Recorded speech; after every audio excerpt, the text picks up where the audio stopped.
Guys, എല്ലാവർക്കും സുഖമാണെന്ന് കരുതുന്നു കേട്ടോ. ഞങ്ങളൊരു വഴിക്കായിട്ട് ഇറങ്ങിയതാണ് കേട്ടോ. ജസ്റ്റ് ഒരു കിലോമീറ്റർ കഴിഞ്ഞതേ ഉള്ളൂ കേട്ടോ. ദേ ആ ഇരിക്കുന്ന ചെങ്ങായിൻ്റെ വണ്ടിയിൽ പെട്രോൾ തീർന്നു കേട്ടോ. അപ്പോഴാണ് ഞങ്ങൾ ആ സത്യം തിരിച്ചറിഞ്ഞത് കേട്ടോ. അപ്പോൾ പെട്രോൾ പമ്പെന്ന് ഇനി ഒരിക്കലും കുപ്പിയിൽ പെട്രോൾ കിട്ടില്ല കേട്ടോ. ഒന്നെങ്കിൽ ക്യാനിലോ അല്ലെങ്കിൽ വണ്ടിയിലോ മാത്രമേ കിട്ടുള്ളൂ.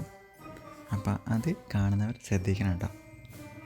അപ്പോൾ ഞങ്ങളടുത്ത് ഈ ക്യാനൊന്നും ഇല്ലാത്തതുകൊണ്ട് സമയം 8-8:30 ആവുന്നത് കൊണ്ടും കടയൊന്നും തുറന്നിട്ടുണ്ടാകുന്നില്ല ക്യാനൊന്നും മേടിക്കാനായിട്ട്.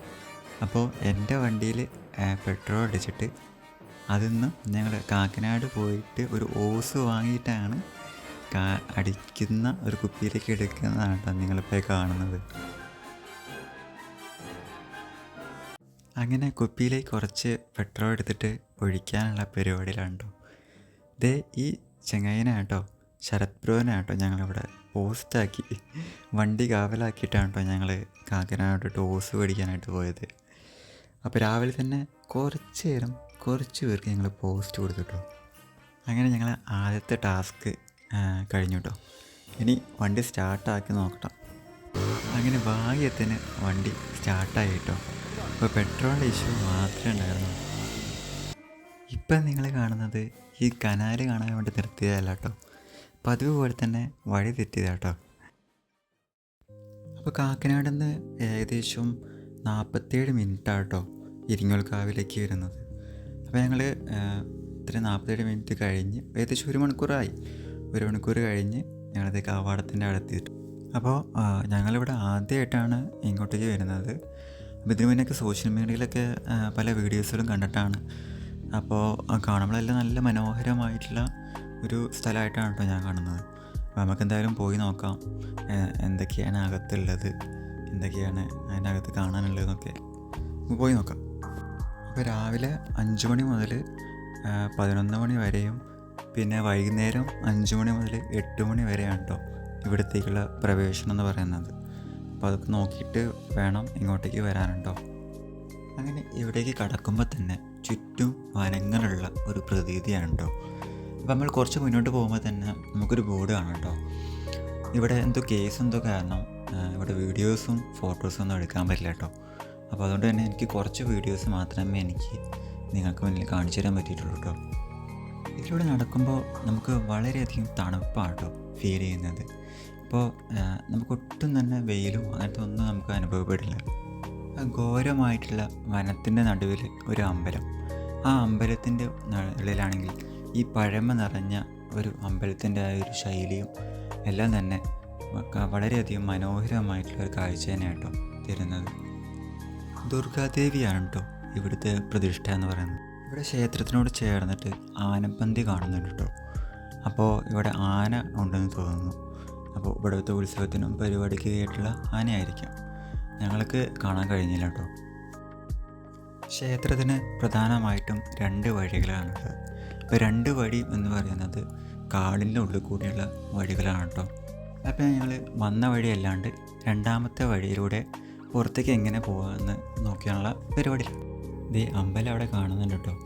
അപ്പോൾ ഇത് അമ്പലത്തിൻ്റെ തൊട്ട് ചേർന്നിട്ടുള്ള വഴിയിലൂടെ ഞങ്ങൾ 2ാമത്തെ വഴിയിലേക്ക് പോകാണ് കേട്ടോ. പോണ വഴി എന്ന് പറഞ്ഞാൽ ചുറ്റും കാടുകൾ തന്നെയാണ് കേട്ടോ. അപ്പോൾ പലതരത്തിലുള്ള മരങ്ങൾ ഇവിടെ ഞങ്ങൾക്ക് കാണാൻ സാധിക്കുന്നുണ്ട്. അപ്പോൾ ചൂടാണെങ്കിൽ ഒട്ടും ഇല്ലതാനും, എന്നാൽ തണുപ്പ് കുറച്ചുണ്ട് ഞാനും.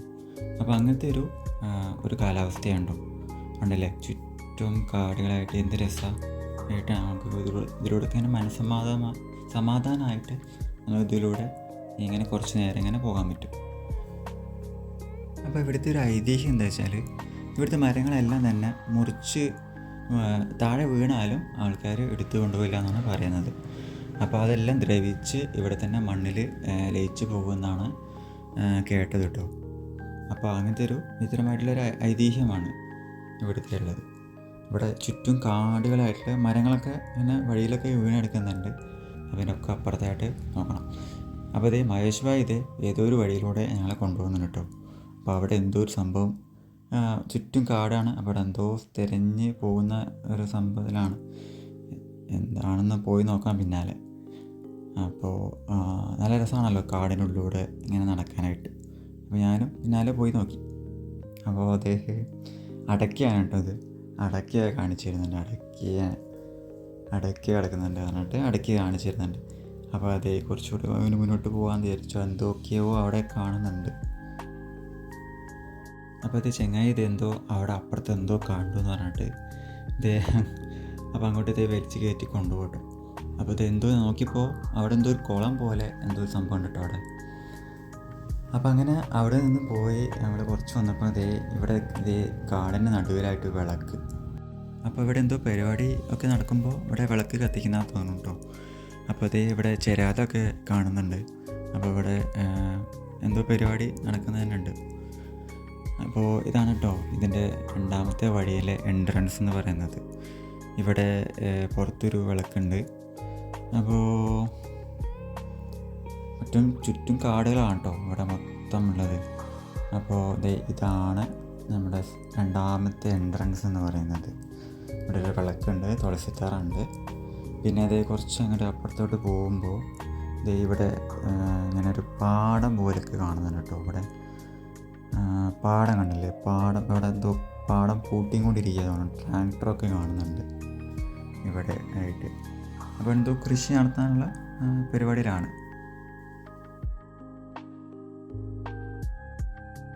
അപ്പോൾ ഗൈസ് ഇവിടെ 2 പേര് അവിടെ ഇരുന്ന് എന്തൊക്കെയോ നോക്കുന്നുണ്ട് കേട്ടോ.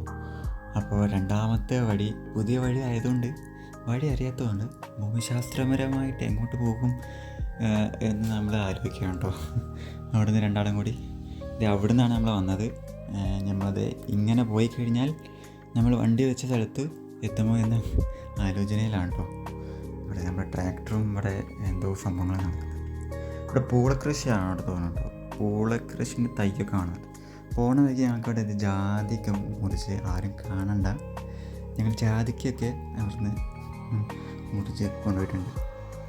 അപ്പോൾ ഞങ്ങളിത് പുതിയ വഴികൾ തേടി ആരും സഞ്ചരിക്കാത്ത വഴിയിലൂടെ സഞ്ചരിക്കണം എന്ന രീതിയിൽ പോയിക്കൊണ്ടിരിക്കുക കേട്ടോ. അപ്പോൾ ഇതെങ്ങനെ അവിടെ എത്തും ഞങ്ങൾ ആലോചിച്ചിരിക്കുക.